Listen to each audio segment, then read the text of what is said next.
Hello, my name is Richard Watson, and today I'm going to be presenting on Netflix for BA462 Corporate Strategy. To start off with, I'm going to give some background information on Netflix, go over core competencies and capabilities, list some competitive challenges the company faces today, and see where Netflix creates value through its primary and support activities.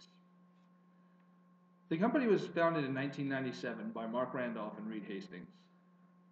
It was a basic DVD rental service with some online capabilities. In 1999, it eliminated due dates and late fees, which was in contrast to a company such as Blockbuster, which was its largest competitor. Blockbuster tried a similar DVD rental service, through the mail, which you could return to brick and mortar stores, but they had an issue transitioning from a brick and mortar only store to online and brick and mortar store. Netflix focused on streaming and online. In 2010, when Blockbuster was filing for bankruptcy, Netflix had 15 million users and shipped out an average of 2 million DVDs a day. Now, in 2015, Netflix is the world's leading internet television network with over 65 million users in over 50 countries, with over 100 million hours of shows and movies used per day. And it provides instant access with a stop, pause, and rewind features without having to deal with any commercials. When you look at the core competencies and capabilities of the company, that may have been valuable and rare in the beginning, but now that there's competitors, it's not as big of an advantage for them. Customer service is definitely huge. As mentioned in the text, it was named in February 2010 by the American Customer Satisfaction Index to be the #1 e-commerce company for customer satisfaction. And then 90% of the customers are satisfied and would recommend this service to others. With an internet-based company like this, you need to have great customer service to ensure that new customers come to the company. Another competency would be information technology.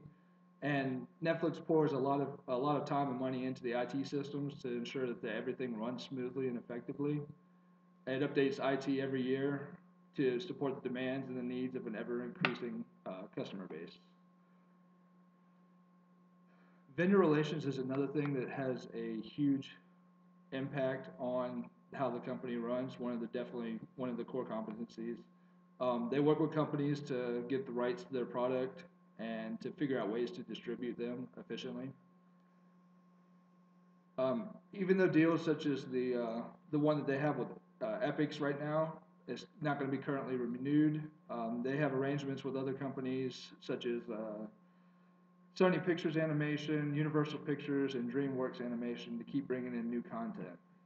And starting in 2016, exclusive U.S.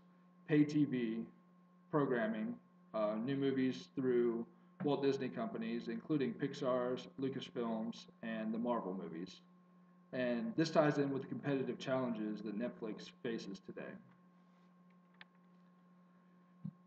The biggest competition that they have is going to be like organizations or companies such as Hulu Plus or Amazon Prime. When you look at the pricing, it's going to be similar to what Netflix members pay every month. Hulu Plus does a month-to-month plan. Amazon Prime is $99 for a year, which breaks down close to $8 or so that Netflix does. But it could be cheaper if you go through like a student, Amazon Prime through a student. But Hulu Plus, the big perks on it are the TV shows are available 24 hours after they've aired, which is great. Not having to wait for a whole season to come through makes it very convenient. Downfalls are you do have commercials on Hulu Plus. Amazon Prime, TV shows are normally listed within a week when they come out. Yet again, though, I have all three. I use all three. It just depends on what you're looking for.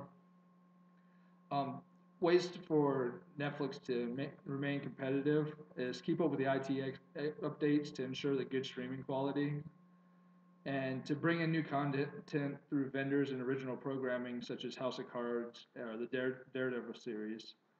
And to avoid drastic changes like the Quickster in 2011, where they tried to separate the online streaming from the DVD rental, completely separated two different entities, didn't even get a chance to operate, didn't even get a chance to get going because there was such a backlash from the customers.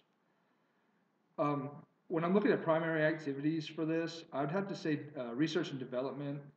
In 2016, Netflix expects to spend over $700 million on technology research and development to improve its systems to stay ahead of the competitors.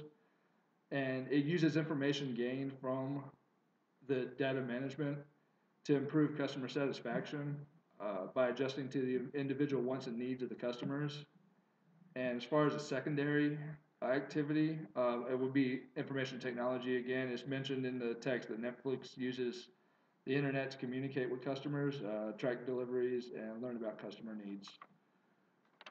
That concludes my presentation. Thank you for watching.